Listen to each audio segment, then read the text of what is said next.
প্রিয় শিক্ষার্থী বন্ধুরা, এবারে আমরা 2 নম্বর প্রশ্ন করব।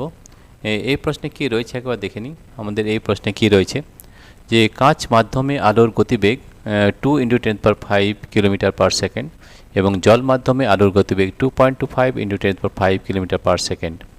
কাঁচ ও জল মাধ্যমের প্রতিসরাঙ্কের অনুপাত নির্ণয় করো। ঠিক আছে, তাহলে এই ধরনের প্রশ্ন কিভাবে করতে হবে সেটা আমরা আবার করে দেখাচ্ছি। দেখো, এই ধরনের প্রশ্ন খুব ভালোভাবে বুঝে করতে হবে, না তো কিন্তু ভুল হয়ে যাবে। ঠিক আছে, তাহলে আমরা কীভাবে সমাধান করছি দেখো, যে কাঁচের আমাদের যে প্রতিসরাঙ্কের যে মান হয়, যে কাঁচের প্রতিসরাঙ্ক আমরা এখানে লিখে নিচ্ছি সমাধান। কাঁচের প্রতিসরাঙ্ক, কাঁচের প্রতিসরাঙ্ক প্রতিসরাঙ্ক ভাজিত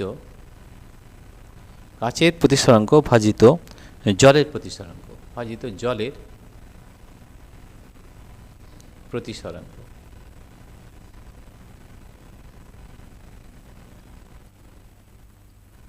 ঠিক আছে, তাহলে কাঁচের প্রতিসরাঙ্ক ভাজিত জলের প্রতিসরাঙ্ক, কাঁচের প্রতিসরাঙ্ক ধরে নাও মিউ জি এবং জলের প্রতিসরাঙ্ক মিউ ডাব্লিউ।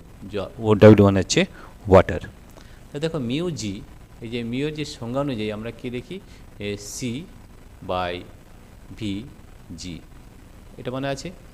এ কি শূন্য মাধ্যমে আলোর গতিবেগ ভাজিত কাঁচ মাধ্যমে আলোর গতিবেগ, এটা হচ্ছে সি বাই ভিজি।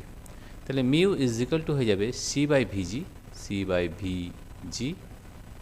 আর মিউ ডাব্লিউটা কী হয়, মিউ ডাব্লিউ হবে সি বাই ভি ডাব্লিউ, এটা হয়ে যাবে সি বাই ভি ডাব্লিউ। ঠিক আছে, তাহলে এটাকে আমরা এভাবে লিখতে পারি C by VG into V W by C. তো এই সি ক্যান্সেল হয়ে যাবে, তাহলে হচ্ছে V W by V G. V W হচ্ছে, ভি ডাব্লিউ মানে হচ্ছে আলোর গতিবেগ, জলে আলোর বেগ। ভি ডাব্লিউ হচ্ছে জলে আলোর বেগ, velocity of light in water. ঠিক আছে, জলে আলোর বেগ, জলে আলোর বেগ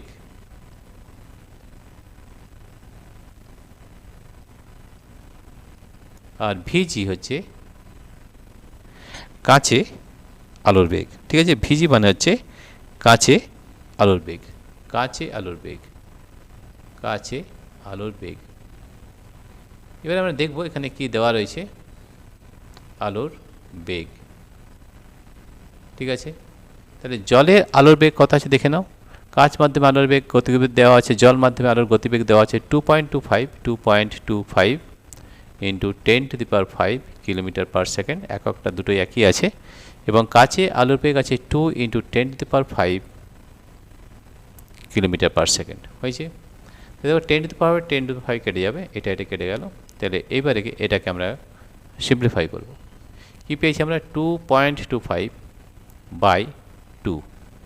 এটাকে আমরা 2.25কে আমরা 225/100 লিখতে পারি, ভাজিত 2 গুণিত 1/2, এটা আমরা লিখতে পারি, তাই তো। ঠিক আছে, তাহলে কত দিয়ে কাটাকাটি যাচ্ছে আবার দেখে নিতে হবে। তাহলে আমাদের 225/200 দেখো 25 দিয়ে কাটলে আমাদের 25 8 200 এবং 25 9 হচ্ছে 225, 9/8। অতএব আমরা কি পেলাম, যে mu g by mu a, mu g by mu ডাব্লিউ ইজ ইকুয়াল টু পেয়ে গেলাম 9/8। এটাই আমাদের উত্তর হবে।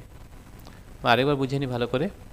দেখো মিউ এর যে সংজ্ঞা অনুযায়ী আমাদের কি হয়, মিউ এর সংজ্ঞা অনুযায়ী আমাদের হয় যে শূন্য মাধ্যমে আলোর গতিবেগ ভাজিত ওই মাধ্যমে আলোর গতিবেগ। তাহলে মিউ জি হয়ে যাবে সি বাই ভিজি। ঠিক আছে, আর মিউ ডাব্লিউ হচ্ছে সি বাই ভি ডাব্লিউ, মানে জলের আলোর গতিবেগ। ঠিক আছে, তাহলে সি বাই ভিজি বাই সি বাই ডাব্লিউ, তাহলে আমাদের দেখো সি কেটে যাবে, ভি ডাব্লিউ বাই ভিজি। ভি ডাব্লিউটা কি, জলে আলোর বেগ, আর ভিজিটা হচ্ছে কাঁচে আলোর বেগ, এটা দেওয়া আছে। তাহলে এর রেশিও আমাদের বেরিয়েছে 9:8। ঠিক আছে, এই ধরনের ভিডিও যদি তোমরা পেতে চাও তাহলে আমাদের অ্যাপ অবশ্যই ডাউনলোড করবে। আমাদের অ্যাপের নাম হচ্ছে পাই এডুকেশন। আমাদের এই ভিডিওর নিচে ডেসক্রিপশানে অ্যাপ লিঙ্ক দেওয়া রয়েছে, সেখানে ট্যাপ করলে আমাদের এই অ্যাপটি ডাউনলোড হয়ে যাবে এবং এই অ্যাপে আমাদের এখন মাধ্যমিক সিরিজ 1 চলছে। এই ধরনের বহু প্রশ্ন কিন্তু আমরা করে দিয়েছি। প্রিয় শিক্ষার্থী বন্ধুরা, তোমাদের যদি এই ভিডিওটি ভালো লেগে থাকে অবশ্যই সাবস্ক্রাইব, লাইক ও শেয়ার করবে। Thank you everybody for watching this video.